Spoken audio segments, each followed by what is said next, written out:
Here are 29 more banned films that nearly destroyed old Hollywood, spanning from the 1910s to the 1960s. These films face censorship, public outrage, and legal battles due to their controversial content, challenging the industry's moral boundaries and sparking debates about artistic freedom. Clapperboard movie title: The Birth of a Nation, 1915, director and writer, D. Griffith. Full name: David Wark Griffith. Born January 22, 1875, died July 23, 1948. Role in the film: he directed and co-wrote the screenplay, adapted from the novel The Klansman by Thomas Dixon Jr. Known for pioneering modern cinematic techniques like close-ups, cross-cutting, and large battle scenes. Controversy: despite his technical brilliance, the film's racist themes caused widespread protests and bans. Original story writer: Thomas Dixon Jr. The film is based on his novel The Klansman,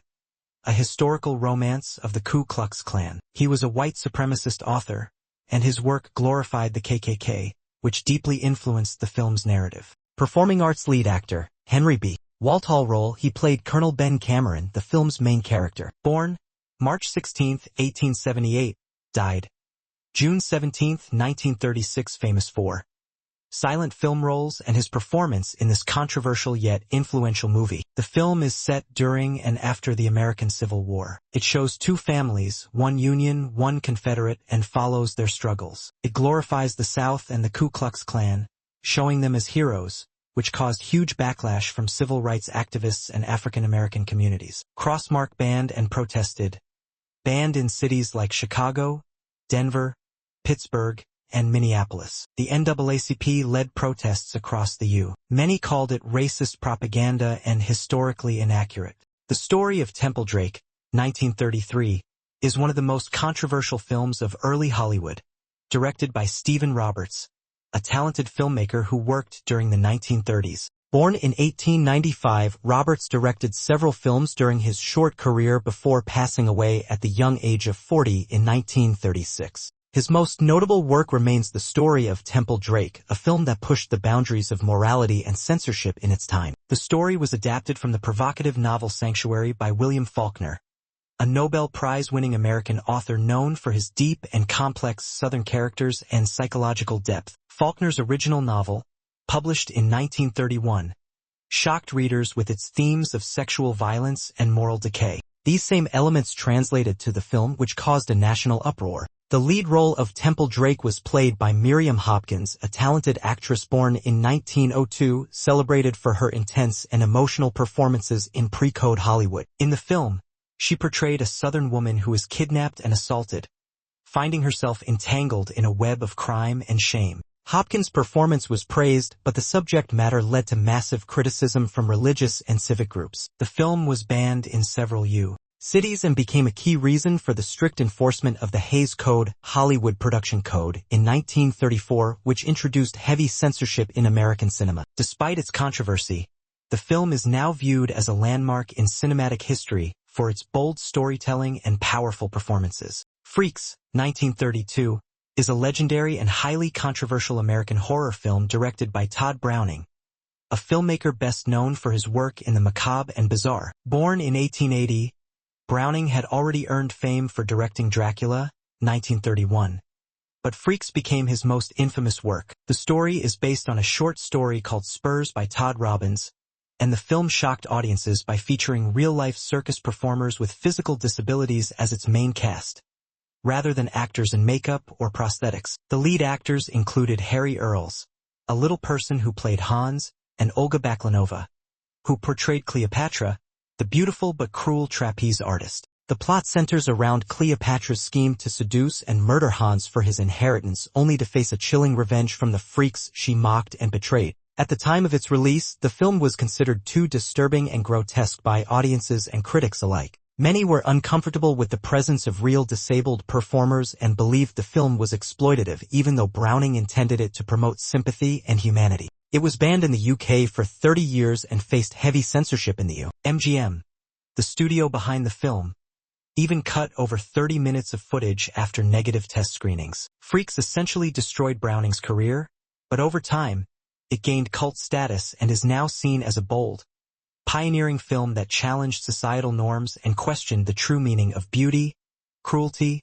and acceptance. King Kong, 1933, is one of the most iconic and groundbreaking films in early Hollywood history, directed by Marion C. Cooper and Ernest B. Skudczak. It was co-written by James Ashmore Creelman and Ruth Rose, based on a story by Cooper and Edgar Wallace. The film stars Robert Armstrong as Carl Denham, the daring filmmaker, Fay Wray as Endero, the beautiful actress, and Bruce Cabot as Jack Driscoll, the ship's first mate and romantic interest. The story follows a film crew that travels to the mysterious Skull Island where they encounter a giant gorilla named Kong who becomes obsessed with it. After capturing Kong and bringing him to New York City for public exhibition, chaos erupts as Kong escapes, leading to one of cinema's most famous scenes, Kong climbing the Empire State Building while swatting at biplanes. At the time, King Kong was revolutionary due to its use of stop-motion animation and special effects by Willis O'Brien, which amazed audiences and set a new standard in visual storytelling. However, the film was also highly controversial. Its intense violence, horror elements, and scenes of destruction led to censorship in several countries. Some scenes were removed or toned down for re-releases, including moments of Kong's rampage and the portrayal of native islanders. Despite the controversy, King Kong became a massive box office success and is now considered a classic, influencing generations of filmmakers and remaining a cultural icon nearly a century after its release. Baby Doll, 1956, is a provocative American drama film directed by Elia Kazan and written by Tennessee Williams, based on his one-act play 27 Wagons Full of Cotton. The film stars Carol Baker as Baby Doll Megan, Carl Malden as her older husband Archie Lee Megan, and Eli Wallach as Silva Vaccaro, a cunning rival. Set in rural Mississippi, the film tells the story of a childish, sexually frustrated teenage bride, Baby Doll, who is stuck in a troubled marriage with an aging, bitter husband. The tension intensifies when Silva, a cotton gin owner, comes into their lives and seduces Baby Doll in a slow psychological battle of control, desire, and revenge. Upon its release, Baby Doll sparked enormous controversy due to its overtly suggestive themes, provocative dialogue, and scenes that implied seduction and moral decay. The Catholic Legion of Decency condemned the film, calling it grievously offensive to Christian and traditional standards of morality, and many religious organizations protested its screening. As a result, the film was banned in multiple cities and faced boycotts despite receiving 4 Academy Award nominations. Carol Baker's performance was both praised and criticized, and she instantly became a controversial sex symbol of the 1950s. Elia Kazan, already known for bold films like A Streetcar Named Desire, pushed the boundaries of what was acceptable in American cinema. Today, Baby Doll is considered a daring and influential film that challenged Hollywood censorship and helped pave the way for more adult themes in mainstream movies. Child Bride, 1938, is a controversial and widely criticized film that was produced during the pre-code era of Hollywood. Directed by Irving Pichel, it is often remembered more for its provocative and scandalous subject matter rather than its quality as a film. The movie centers around a teenage girl, played by the actress Shirley Mills, who is manipulated by an older man into a marriage that is exploitative in nature. The film touches on themes of pedophilia, child marriage, and the exploitation of young girls, which was a major source of criticism when it was released. Despite its disturbing content, Child Bride gained a certain level of notoriety, partly due to the public backlash against the issues it depicted. It was banned in several regions for its controversial nature, and it has been regarded as a lost film for many years. Today, it's often discussed in film history as an example of early exploitation cinema that pushes boundaries, albeit in a way that is deeply unsettling. Promises. 1963 is a controversial American film directed by King Donovan, best known for being the first mainstream Hollywood film to feature full frontal nudity by a well-known actress, Jane Mansfield. At the time, Mansfield was already a popular sex symbol, known for her curvaceous figure, platinum blonde hair, and playful screen presence. In this comedy film, she played a pregnant woman named Sandy Brooks who, along with her husband and another couple, goes on a cruise, leading to a mix of romantic and sexual entanglements. The film's storyline was light and humorous, but its real attraction and controversy came from the nudity and provocative scenes. The film included topless and nude scenes of Jane Mansfield, which shocked audiences and pushed the boundaries of what was acceptable in mainstream American cinema. Although European films had explored nudity before, this was one of the first times a major Hollywood actress appeared nude on screen in a studio film. The reaction was swift and intense. The movie was banned in Chicago, Cleveland, and other major U.S. cities, and it faced heavy criticism from religious and moral groups, despite, or perhaps because of, the controversy.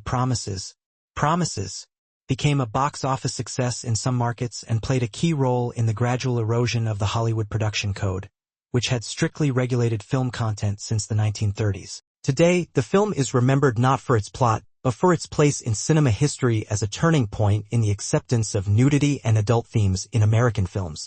Lolita 1962 is a landmark film directed by the legendary filmmaker Stanley Kubrick, adapted from the highly controversial novel by Russian-American author Vladimir Nabokov, who also wrote the screenplay. The film centers around an older man's intense and disturbing obsession with a teenage girl, and although Kubrick had to significantly tone down the content from the novel to satisfy censors, Lolita remains one of the most provocative and debated films in cinema history. The story follows Humbert, played by James Mason, a middle-aged literature professor who becomes infatuated with 14-year-old Dolores Lolita Hayes, portrayed by Sue Lyon, who was 14 when she was cast but 15 at the time of filming. Humbert marries her mother, Charlotte Hayes, played by Shelley Winters, to stay close to Lolita. After Charlotte's sudden death, he becomes Lolita's legal guardian, taking her on a cross-country trip that masks a deeply inappropriate and abusive relationship. The film also stars Peter Sellers as Claire Quilty, a mysterious and eccentric playwright who eventually becomes a rival for Lolita's attention.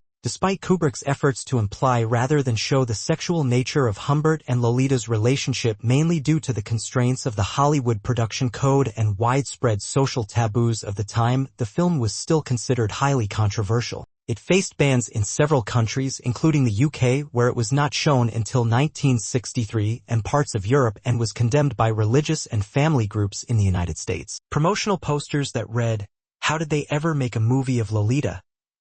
teased the film's taboo nature, adding to the public curiosity and controversy. What makes Lolita especially impactful is not just its subject matter, but how it was filmed. Kubrick uses clever camera work, dialogue, and dark humor to create an atmosphere of unease and moral ambiguity. Sue Lyon's performance as Lolita, combining innocence with flirtatious.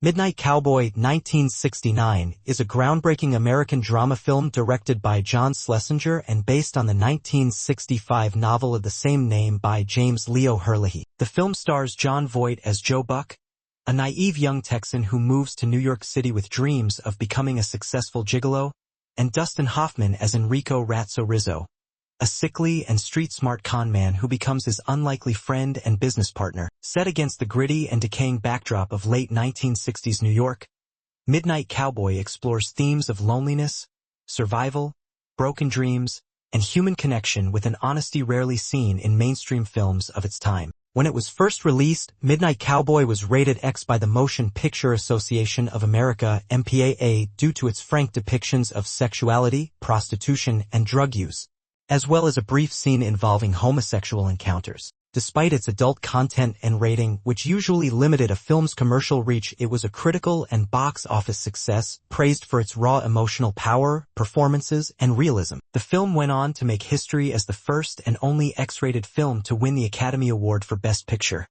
and also earned Oscars for Best Director and Best Adapted Screenplay. Dustin Hoffman's transformation from his clean-cut role in The Graduate 1967 to the limping, coughing Ratso was hailed as a masterclass in acting, while John Voight's performance as the tragic and optimistic Joe Buck established him as a rising star. The haunting soundtrack, especially the song Everybody's Talkin' by Harry Nilsson, became iconic and added to the film's emotional depth. Though controversial upon release, the film's X rating was later downgraded to R after the MPAA revised its guidelines. Midnight Cowboy is now regarded as a landmark in American cinema, credited with helping usher in the new Hollywood era, a period when filmmakers tackled adult themes with greater artistic freedom and realism. The film's portrayal of The Tin Drum 1979 is a powerful and highly controversial German film directed by Volker Schlondorf, based on the acclaimed 1959 novel of the same name by Gunter Grass, who won the Nobel Prize in Literature in 1999.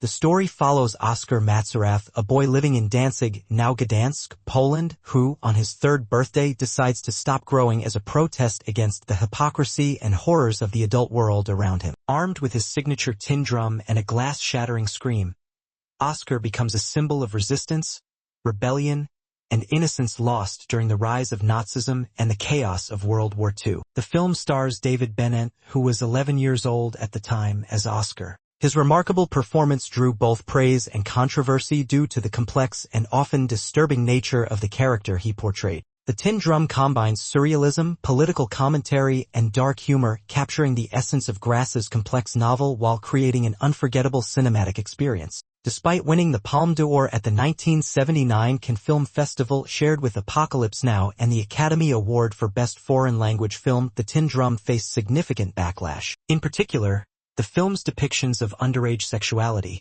including scenes of intimacy involving the young Oskar, led to intense criticism. In Canada, the film was temporarily banned, and in the United States, it faced legal battles when authorities in Oklahoma City confiscated videotapes and attempted to ban the film under child pornography laws. Supporters of the film, including film critics, civil liberties groups, and members of the artistic community, defended The Tin Drum as a work of serious art that tackled difficult themes in a thought-provoking way. They argued that the controversial scenes were part of a broader literary and cinematic tradition that explored the psychological impact of war, fascism, and the corruption of innocence. Eventually, courts ruled in favor of the film, and these films not only challenged societal norms but also played a crucial role in reshaping the landscape of global cinema. By confronting taboo subjects such as child exploitation, sexuality, violence, and moral hypocrisy, they forced audiences, critics, and lawmakers to reevaluate the limits of artistic freedom. While many of these movies were banned, censored, or heavily criticized at the time of their release, they ultimately sparked important conversations about the role of cinema in reflecting and questioning society. Over time, these controversial works have come to be seen not just as provocative,